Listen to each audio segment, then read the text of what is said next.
130X continuous 24-inch platter printer.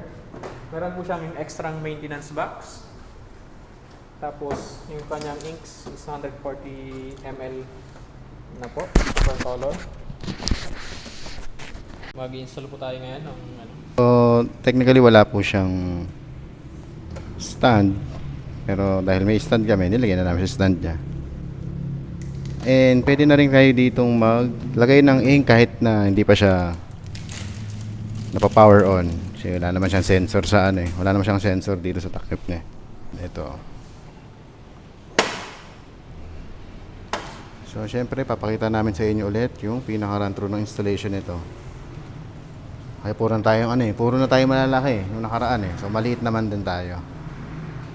Welcome back ulit sa aming channel. Sa akin. O, kahit kanino. Walang maging matinong intro ako. Mag-install ngayon tayo ng T3130X. So, ito yung continuous ink na 24-inch 24-inch platter na continuous ink system na ni Epson. Napakasimple lang nito. Yan. Yan, nakikita nyo, yan. Install tayo yan. Pwede na kayo maglagay na ito. Kasi minsan kasi kaya inuuna ko na maglagay ng ink kasi minsan pagka nagkamali ka ng ano dito, nagkamali ka ng basa dito na okay mo agad yan, nag-purge na kagad yan or nag-charge na pala. Mauubos na tong ano. Itong sa likod niya maintenance box. So i-detect niya na may dumaan sa kanya. Pero wala naman tong hindi naman tong nalagyan. So, syempre, magagamit mo na agad yung backup mo kasi may backup ng isa.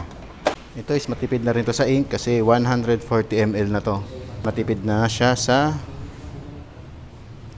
paggamit. So, syempre, may limitation siya. Hanggang A1 lang siya. 24x36. Pero, okay na. Yan. Ito is, huwag niyo pipindutin pala ha. Huwag niyo pinipindot to. Nandito parang 8-8 na tumitigas. Kasabog yan.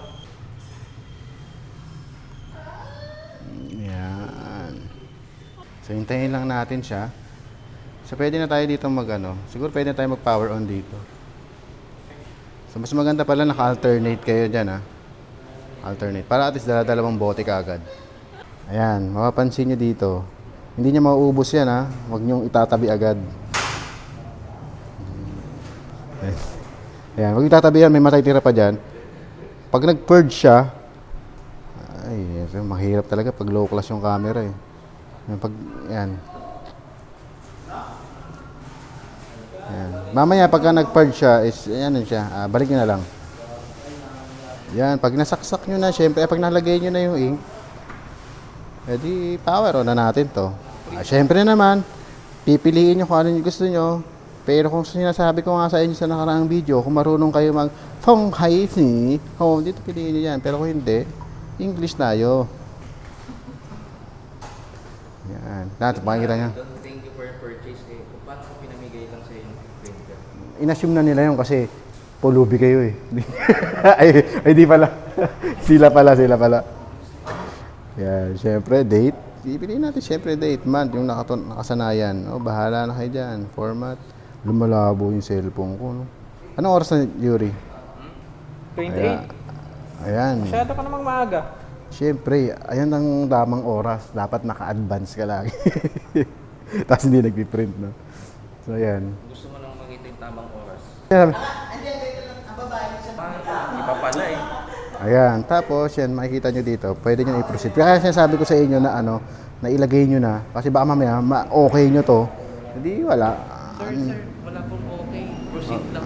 Ayan, tama. Magandang katanungan yan, iho. Proceed mo na, yan. Then, syempre, sinasabi niya na dapat is, na siya. Diba, ayan, 30 minutes lang yan, nagka-charge. So, huwag kayong mag-alala kasi yung mababawasan ng mga 30. Ito, makunti lang to kasi syempre, lang to eh. Type C. Bakit? Ay, yan, 30. Ginawa mo cellphone to, Yan, nakita niya yan. Makita niya 30 minutes, tapos yun, pwede na mag-print. Yun lang. And kailangan meron din kayo naka-prepare na 24-inch roll. Wide as possible lagi. Pero kung wala, di A3. Yan kasi dahil may A3 tray siya eh. Kasi sinabi kong A3. Hanggang 24 lang yung maximum niya. Ano ba mga features na ito? Buo sa continuous ink saka mga ano. Wala naman. Kaya niya rin, kung ano yung kaya niya gawin ng maliit, kaya niya rin gawin ng mas malaki. Yan lang.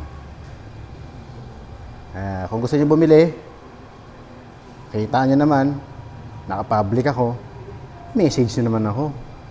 Baka naman. Kontakin niyo na lang ako dito. Sige guys, bye-bye na. Ganun din, magpiprint lang naman yan eh. Kayo nang bahala dyan.